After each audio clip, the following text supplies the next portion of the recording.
देश की एकमात्र सरकारी टेलीकॉम कंपनी भारत संचार निगम लिमिटेड यानी कि बीएसएनएल की चर्चा एक बार फिर लोकसभा में किया गया और हमारे जो टेलीकॉम मिनिस्टर हैं जिनका नाम है ज्योतिरादित्य सिंधिया, उनसे पूछा गया कि आखिर क्यों जो लोग हैं वह बीएसएनएल छोड़ जियो एयरटेल जैसे प्राइवेट टेलीकॉम कंपनियों की ओर जा रहे हैं और क्यों लाइट गोल हो जाने के बाद बीएसएनएल का नेटवर्क भी गोल हो जाता है। तो यदि ऐसे भी सवाल आप लोगों के हैं तो आज का यह वीडियो आप सभी लोगों को जरूर से देखना चाहिए, जहां पर आप लोग भी जान पाओगे कि आखिर बीएसएनएल जो एकमात्र सरकारी टेलीकॉम कंपनी है जिसकी चर्चा हमारे मंत्रियों द्वारा लोकसभा में किया जा रहा है, आखिर क्या बात हुई बीएसएनएल को लेकर उसके बारे में आप लोग जान पाओगे। साथ में वीडियो के अंत तक आप लोग वो भी जान पाओगे जो आप लोग कमेंट करके पूछते हो कि आखिर बीएसएनएल कंपनी आप लोगों के वहां कितने टावर्स को लगाए, आप लोगों के वहां बीएसएनएल अपने 4G नेटवर्क कब लॉन्च कर रही है, यह सभी जानकारी आप लोग आज के इस वीडियो में जान पाओगे।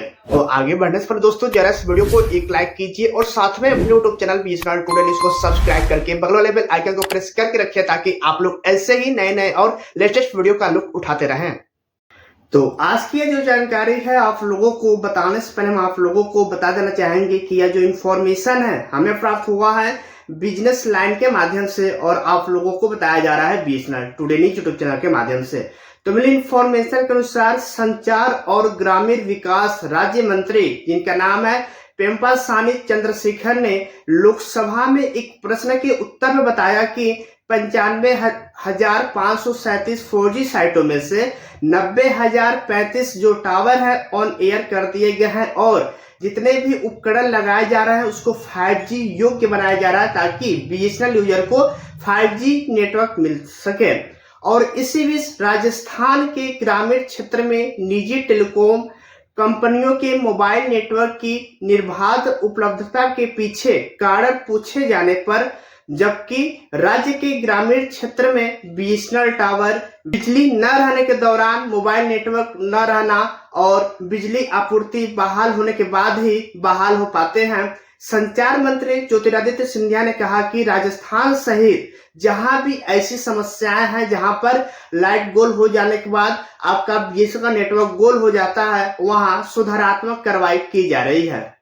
और यही रिपोर्ट में आगे यह भी बताया जा रहा है कि जब उनसे पूछा गया कि क्या जो बीएसएनएल के उपभोक्ता है इसी कारण से अपने सिम को यानी अपने बीएसएनएल सिम को निजी कंपनी में पोर्ट करा रहा है जियो और एयरटेल, तो हमारे जो टेलीकॉम मिनिस्टर है जिनका नाम है ज्योतिरादित्य सिंधिया, उन्होंने जवाब दिया कि उपभोक्ता द्वारा एक दूरसंचार सेवा प्रदाता से दूसरे में पोर्ट कराने का कारण सेवा की गुणवत्ता का स्तर ठीक है मतलब खराब नेटवर्क और ग्राहक सेवा मतलब आप लोगों को अच्छी सेवा ना दे पाना और जो रिचार्ज प्लान्स है इस पर कई कारण पर डिपेंड करता है जिसकी वजह से लोग एक टेलीकॉम ऑपरेटर से किसी दूसरे टेलीकॉम ऑपरेटर में अपने सिम को पोर्ट कराते हैं। उन्होंने यह भी कहा कि पोर्टिंग एक गतिशील प्रक्रिया है और हमारे जो टेलीकॉम मिनिस्टर है जिनका नाम है ज्योतिरादित्य सिंधिया, उन्होंने यह भी बताया कि जिस तरह यदि लोग बीएसएनएल छोड़कर जियो एयरटेल में जा रहे हैं तो वहीं दूसरी तरफ जियो एयरटेल को छोड़कर लोग बीएसएनएल में भी आ रहे हैं और यह गतिशील प्रक्रिया है, इस पर किसी का कोई रोक नहीं है।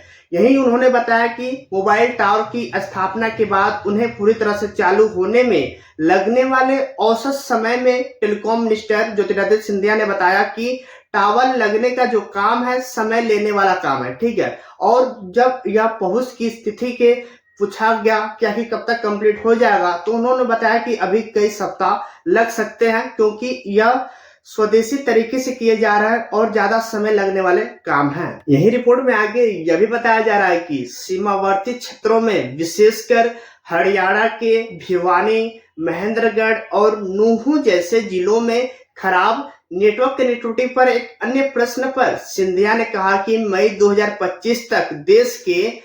6,44,131 गांवों में से 6,29,027 गांवों में मोबाइल कनेक्टिविटी है और इसमें से 6,23,512 गांवों में 4G मोबाइल कनेक्टिविटी है और भिवानी, महेंद्रगढ़ और नूह जिलों के सभी 1,070 गांवों में 4G मोबाइल कनेक्टिविटी है, ठीक है। और बताया जा रहा है कि सिंधिया ने आगे कहा कि मतलब हमारे जो टेलीकॉम मिनिस्टर हैं जिनका नाम है ज्योतिरादित्य सिंधिया, उन्होंने आगे बताया कि जून 2025 तक विभिन्न डिजिटल भारत निधि योजना के तहत हरियाणा, के दूरसंचार और ब्रॉडबैंड कनेक्टिविटी बढ़ाने के लिए 970 करोड़ का उपयोग किया जा चुका है। इसमें से 771 करोड़ भारत नेट परियोजना के तहत वितरित किए गए हैं। अब तक भारत नेट के तहत हरियाणा में 1,59,949 फाइबर टू होम यानी कि FTTH कनेक्शन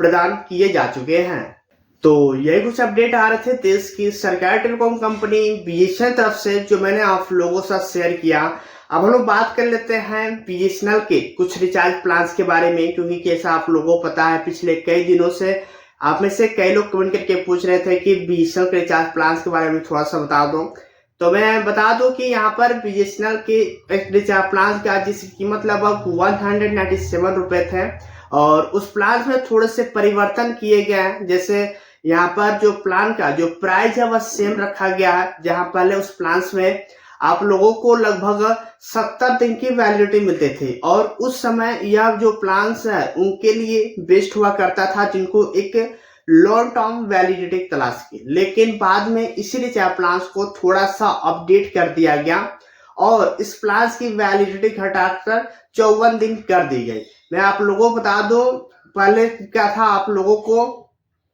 2 GB डेटा मिलता था, सिर्फ 15 दिन तक ही मिलते थे। ठीक है, 2 GB डेटा पर डे 15 दिन तक। लेकिन प्लान्स में परिवर्तन के बाद अब आप लोगों को 4 GB डेटा मिलेंगी, वो भी 54 दिन तक वैलिडिटी रहेगी। ठीक है, और हम बात करें कि आप लोग जो कमेंट करके पूछते हो कि आखिर BSNL कंपनी ने अभी तक अपने 4G क्या, आप 4G की बात करते हो, यहाँ पर BSNL का 3G नेटवर्क भी देखने को नहीं मिलता है। तो मैं आप लोगों से बता दूं कि BSNL आपका एक सरकारी टेलीकॉम कंपनी है, और एक सरकारी टेलीकॉम कंपनी होने के नाते कहीं ना कहीं आप लोगों को थोड़े से स्लो काम देखने को मिल रहे होंगे। लेकिन स्लो काम की पीछे की वजह यह है कि BSNL स्वदेशी तरीके से अपने 4G नेटवर्क को डेवलप कर रही है। मैं आपको बता दूं कि यदि यही BSNL कोई प्राइवेट टेलीकॉम कंपनी होती तो अब तक 4G क्या 5G क्या आप लोगों को 6G भी लॉन्च कर चुकी होती। लेकिन फिलहाल BSNL की हम बात करें तो अभी भी बहुत से ऐसे जगह है जहां आपको BSNL के 4G नेटवर्क देखने को नहीं मिलते हैं। लेकिन मैं आप लोगों से यह भी बता देना चाहूंगा कि अभी भी कुछ ऐसे जगह है जहां आपको BSNL के 4G नेटवर्क देखने को मिलते हैं। कुछ ऐसे भी जगह है जहां पर आपको BSNL के 5G नेटवर्क देखने को मिलते हैं। जिस तरह वोडाफोन आइडिया कंपनी अपने सिलेक्टेड जगह पे 5G मेट्रो शहरों में 5G नेटवर्क को लॉन्च कर दिया है, और उसी तरह यहाँ पर BSNL भी बहुत से ऐसे जगह अपने 5G नेटवर्क को लॉन्च कर दिए हैं, जिसकी वजह से रेवेन्यू ग्रोथ हो रहा है, BSNL प्रॉफिट कर रहा है। और आप लोगों को वहाँ BSNL कंपनी तरफ से जो कुछ भी अपडेट आता है आप लोगों को बहुत ही जल्द बताने का प्रयास किया जाएगा। और आप लोग चैनल से जुड़े रहें ताकि आप लोग भी पता कर पाओ कि आखिर BSNL कंपनी आपके वहाँ क्या कुछ कर रही है, कितने टावर्स को लगाएं, आपके वहाँ BSNL का नेटवर्क कैसा है। सभी चीजों को पता करने के लिए आप लोग चैनल को सब्सक्राइब करके रखिए। वीडियो ज्यादातर शेयर कीजिए, अपने दोस्तों के साथ शेयर कीजिए, आप लोग जिस ग्रुप में कनेक्टेड है वहां शेयर कीजिए, हर जगह शेयर कीजिए। और मिलते हैं कौन नए वीडियो में, तब तक के लिए ख्याल रखिएगा अपना और अपनों का। धन्यवाद।